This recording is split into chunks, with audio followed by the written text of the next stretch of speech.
Kashmir youth project راچڈیل کے زیر اہتمام راچڈیل کمیونٹی سینٹر میں راچڈیل ڈائیورسٹی ایوارڈ کی سالانہ تقریب کا انعقاد کیا گیا۔ مزید احوال جانتے ہیں اس رپورٹ میں۔ کشمیر یوتھ پروجیکٹ اور آرگنائزیشن کے ڈائریکٹر یوتھ احمد نے راچڈیل کے مقامی ہال میں راچڈیل ڈائیورسٹی ایوارڈ کے نام سے ایک پروقار تقریب کا انعقاد کیا۔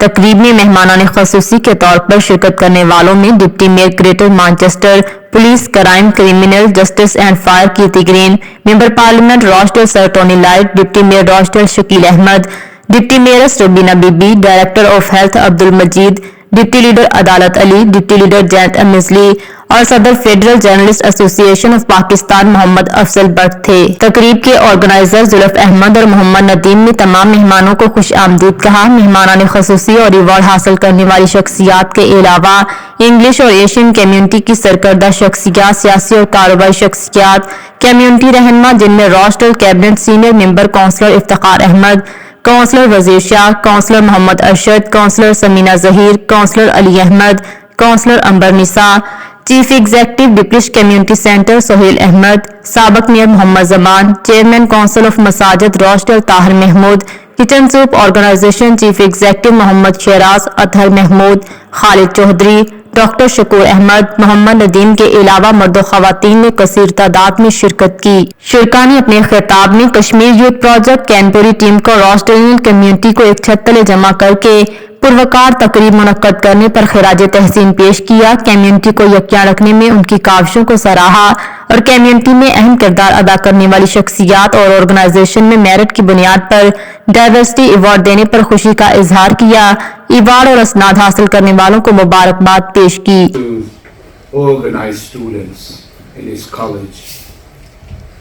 To protest against some of the draconian practices. And he tells me that it is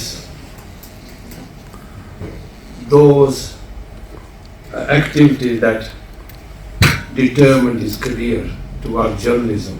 Been organised by KYP since 2012 are so important.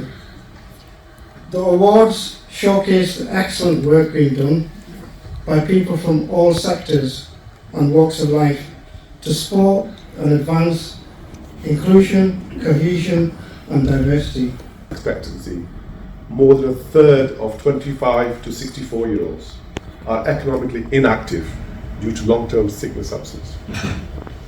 Living in poverty in early childhood can have a damaging consequences for long-term health.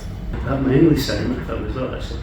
But in those days there would have been signs saying no blacks, no Irish, no dogs. They didn't bother saying that to people from the South Asian communities because you'd not arrived at that time. People. And my response was, I'm not with different people, I'm with my fellow Rochdalians.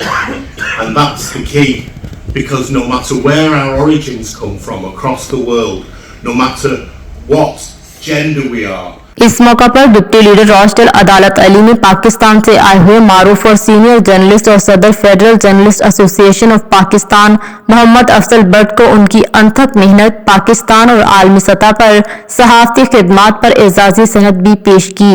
مزید باخبر رہنے کے لیے دیکھتے رہیے under ground news.